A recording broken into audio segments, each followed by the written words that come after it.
Hello guys මේ අද මම ඇවිල්ලා ඉන්නේ මේ යාපනයේ කොටුව බලන්න.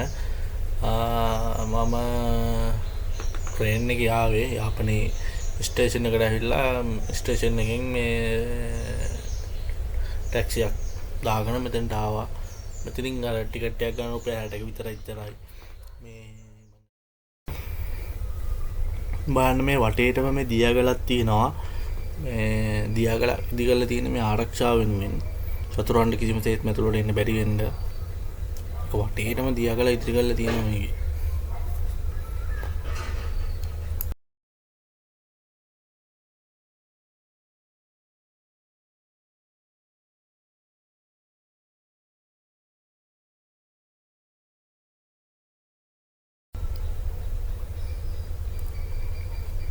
ඊට පස්සේ මේ ඔය තියෙන්නේ මේ කාලතුවක්කු රඳවන ස්ථාන. ඔය තියෙන පැහැදිලි වතුරෙන් තමයි කාලතුවක්කු බටේ එළියට දාන්නේ. මේ ඔය වටේටම තියෙන කාලතුවක්කු සාමාන්‍ය අඩි 10න් 10ට වගේ තියලා තියෙනවා සම්පූර්ණයෙන්ම වටේටම. මේ කාලතුවක්කු රඳවන ස්ථාන තමයි උතන බිම තොල්ලා තියෙන අතන තියෙනවා මොකක් හරි මේ බෙල්ලයක් මේක හරි මේ ගන්ටාරයක් වගේ එකක් තියෙන්න තියෙන සතුරු ආක්‍රමණයේදී හදිස්සියේදී නාද කරන්න මම හරියටම දන්නේ නැහැ නේද. මේ මෙතන ගහලා තියෙනවා මේ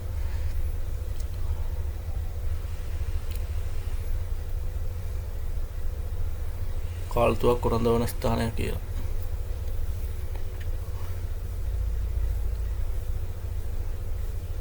මේ බලන්න මෙතන තියෙනවා මොකක් හරි විසි අවස්ථාවක මොකක් හරි දැනුම් දෙන්න මොකක් ටිකක් තමයි.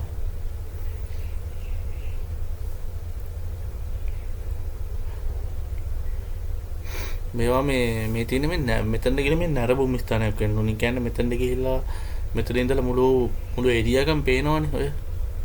මේ වගේ මෙතනට මේ වගේ තැනක ඉඳගෙන අන දෙන්න උනත් පුළුවන් ඇති බොහෝ දුරට මොකක් හරි.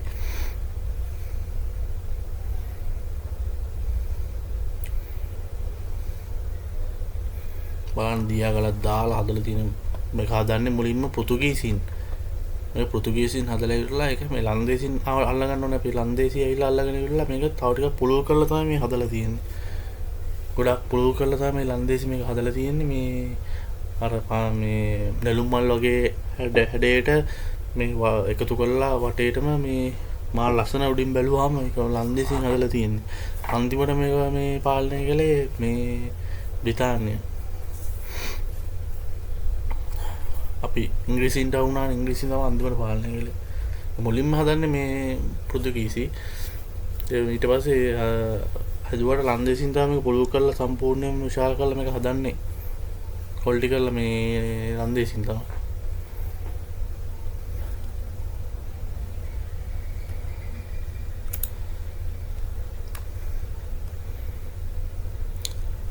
හරියටම කියනවා නම් මේක මේ 17 වෙනි සියවසේ තමයි පෘතුගීසින් මේක ඉදි කරන්නේ 17 වෙනි මේ සියවසේදී.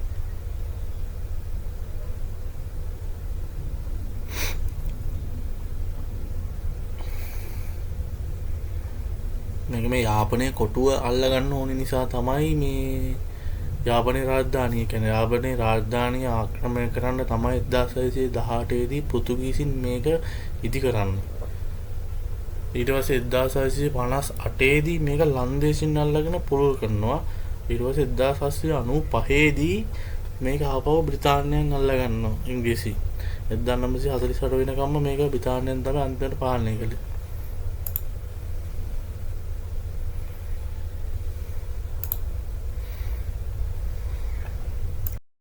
ඔය පේන්නේ උඩින් බැලුවාම පේන විදිහ ඔය පංචරාසාකාරව හදලා තියෙන ඔය වටේටම ඔයාලට පේන ත්‍රිකෝණ වගේ මේ ඔය විදිහට තමයි උඩින් බැලුවාම පේන්නේ ඩ්‍රෝන් එකකින් අරන් තියෙන මේක.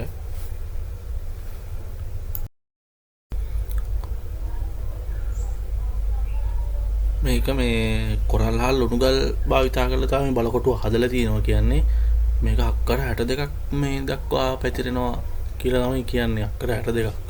මේක ඉසිර කඳවුරු දිය අගල් වලින් පාරවල් තිබිලා තියෙනවා කියලා කියනවා. මේ දේවස්ථාන ලිං 21ක් දුක තිබුණා කියනවා.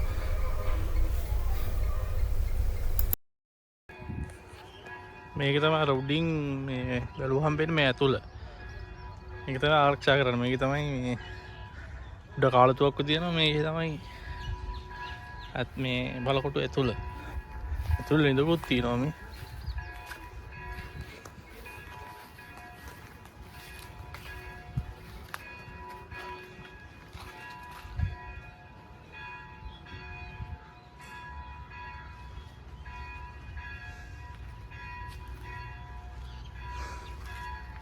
වතුර අරන් තියෙන්නේ මෙන්න මේ ආකාරයට තමයි. අපි මේ පහළට ගිහිල්ලා බලමු. ඒ කියන්නේ බලකොටු උඩ ඉන්නේ අපි මේ කාලතුවක්කුවේම රඳවන තැන. මේ කියන්නේ උඩ පංචාස්ත්‍රාකාරව හදලා තියෙන්නේ අර ඒවා ඉන්නේ. මේ අපි මේකේ යටට ගිහිල්ලා බලමු. ඇතුළට බලකොටු ඇතුළට.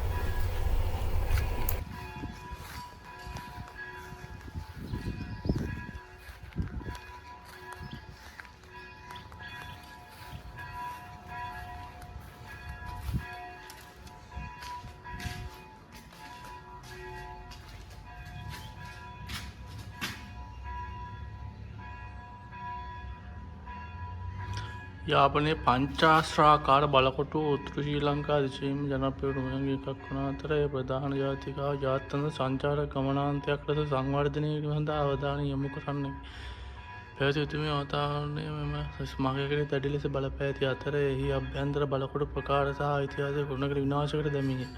ඒ වාස්තු විද්‍යාත්මක අංග වශයෙන් පිළිබඳ අවදසීන් සඳහා වැඩ ආරම්භ කර ඇතත් නරඹන්නන් සඳහා අවශ්‍ය අධිතර පහසුකම් සංවර්ධනය කිරීමේදී යාපනයේ බලකොටුවේ යටත් වී සහ පූර්ව යුරෝපීය සමස්ත ඉතිහාසය අඩංගු වන භූමි අභ්‍යන්තර සාධකවල සිදුවිය හැකි හානි පිළිබඳ අවධානය යොමු කරනවා.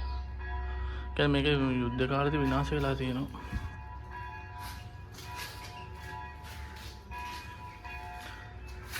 යාපන කොටු යටත් වී ගෘහ නිර්මාණ ශිල්පයට අයත් බව දැන සිටියද පශ්චාත් ආපදා පුරාවිද්‍යා පරීක්ෂණ ව්‍යාපෘතිය මගින් යාපනයේ කොටුවේ ඓතිහාසික බෞද්ධ පූර්ව යටත් වී යුගයට අයත් බව තහවුරු කර ඇත. යාපනයේ මුළු ඓතිහාසික එක් දින ලෙස සැලකුවොත් යටත් වී යුගයේ මධ්‍යම රාත්‍රියේ මිනිත්තු 3කට පසු ආරම්භ වනු ඇත.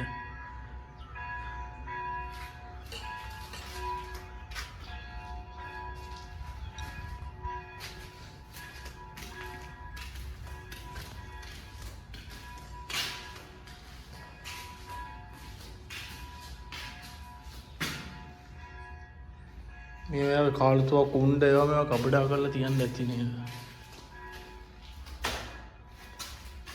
ඔය තියෙන විදිය. මේවා තමයි අර කාලතුවක් රඳවන්න තියෙන්නේ. මේ 1 2 3 4 5 6 7යි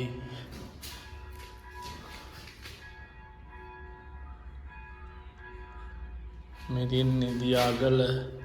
මේක තමයි ඇතුලේ ආරක්ෂාව. කොටුව ඇතුලේ ආරක්ෂා කරන තමයි මේ ටික තියෙන්නේ.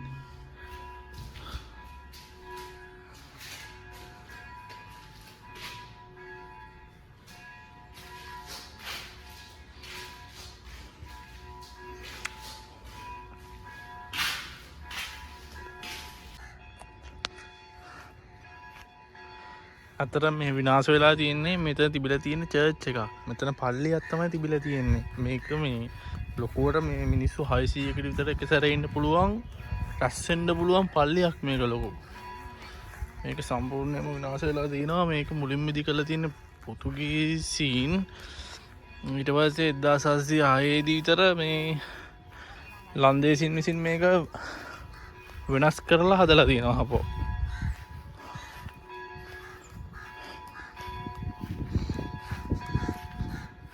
සම්පූර්ණයෙන්ම විනාශ වෙලා කියලා තියෙනවා. මේ තියෙන්නේ ඉස්සර තිබිච්ච විදිහ වෙන්න ඕනේ.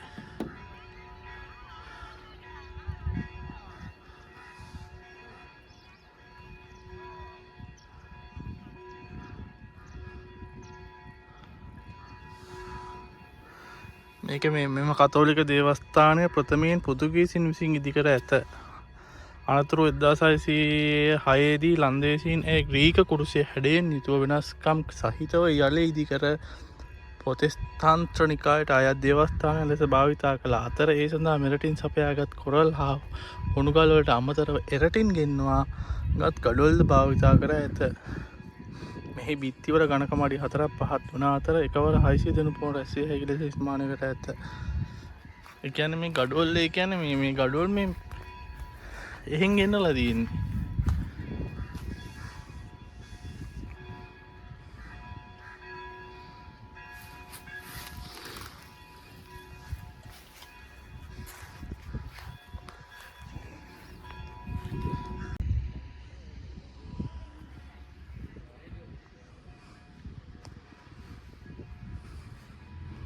මේ බලකොටුව කිත්තු වර්ෂ 1619 දී පෘතුගීසින් විසින් චතුරස්‍ර හැඩයෙන් යුතු ඉදිකරන ලද අතර එහි සතර දිශාවේ දිශාවෙම මුර අට්ටාල කාලතුවක්කු රඳවන ඉදිකරන තිබී ඇත. ඉන් අනතුරුව 1658 දී ලන්දේසීන් මෙම බලකොටුව සිය බාණය යටතට පත් කරගත් අතර ඔවුන් එය අද පවතින තත්ත්වයට විශාල කර ඉදිකරන ලදී.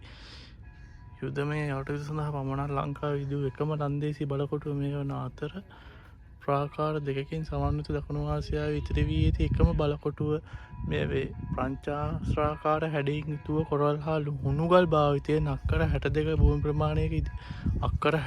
භූමි ප්‍රමාණයක ඉදිකර ලද මෙම බලකොටුවේ ප්‍රාකාරයන්හි යට කොටස අඩි 40ක් පළලකින් යුතු වන අතර ප්‍රාකාරයේ මතුපිට පළල අඩි 20ක් වේ. මෙම බලකොටුවේ මුළු පහේ බැස්ටියන් කාලතුවක්කු රඳවන මුළු පහේ බැස්ටියන් කාලතුවක්කු 5ක් ඉදිකරන ලද අතර පිටත ප්‍රාකාරයේ බැස්ටියන් 3ක් ඉදිකර තිබී ඇත.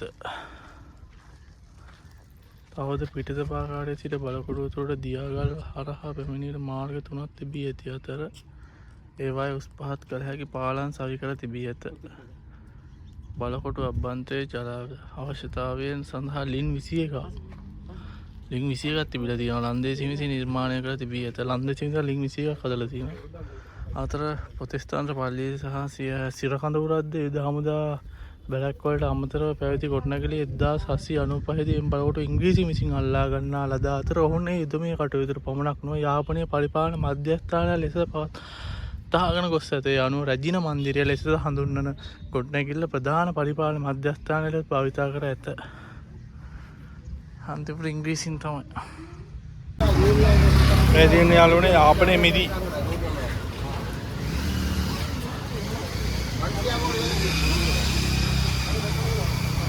500යිනේ 500 ඔරට අഞ്ഞൂറ് வாங்க வாங்க 500 பண்ணி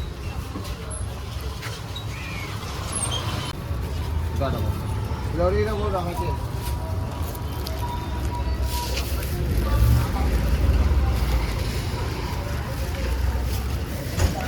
යාපනයේ මිදි